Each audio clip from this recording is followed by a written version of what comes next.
நம்ம தமிழ் பட ஆக்ட்ரஸ் எல்லாம் சரக்கு அடிச்சுட்டு வண்டியை ஓட்டி ஆக்சிடென்ட் பண்ண வீடியோ சம்பவம்லாம் உங்களுக்கு தெரியுமா? தெரியலனா பரவாயில்ல, அதை நான் சொல்றேன். இந்த லிஸ்ட்ல நம்ம மூணாவதா பார்க்க போறது அருண் விஜய். இவர் ஒரு ஃபங்க்ஷனை முடிஞ்சிட்டு அதிகாலையில் ஒரு 3 மணி அளவுல தன்னோட மனைவியோட வண்டியில வந்துட்டு இருக்கப்போ நுங்கம்பாக்கம் போலீஸ் ஸ்டேஷன்ல நிறுத்தி இருந்த வண்டியை போய் இடிச்சிருக்காரு. அங்கிருந்து காவல்துறையில அவர் அரெஸ்ட் பண்ணி அப்பதான் தெரிய வந்திருக்கு இவர் போதையில இருந்திருக்காருன்னு. அதுக்கப்புறம் ஒரு ஃபைனை போட்டு இவர் அனுப்பி விட்டுருக்காங்க வீட்டுக்கு. குடிச்சிருக்கேன் நான் ஒரு அட்வான்டேஜா பேச்சு இவங்களுக்குலாம் குடிச்சிட்டு எவனும் நான் லிஸ்ட்ல நம்ம ரெண்டாவதா பார்க்க போறது ஆக்டர் சக்தி. இவர் டி வாசோட பையன்.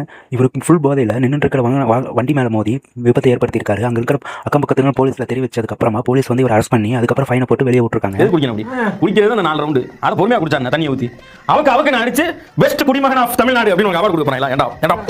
பார்க்க போறது ஆக்டர் துருவ் விக்ரம். இவர் விக்ரமோட மகன். இவர் ஃப்ரெண்ட்ஸோட வண்டியை ஓட்டிட்டு போய் சும்மா நின்றுட்டு இருந்த ஆட்டோ மேல மோதி இருக்காரு. அங்க இருக்கிற ஆட்டோக்காரர் சின்ன காயத்தோட தப்பிச்சிருக்காங்க. அதுக்கப்புறமா இவரை போலீஸ் அரெஸ்ட் பண்ணி அதுக்கப்புறம் ஃபைனை போட்டு வெளியே விட்டுருக்காங்க. நான் சொந்த ஒரு கருத்து சொல்லவா? லைட்டை போட்டு வண்டி ஓட்டணும், லைட்டா போட்டு வண்டி ஓட்டவே கூடாது.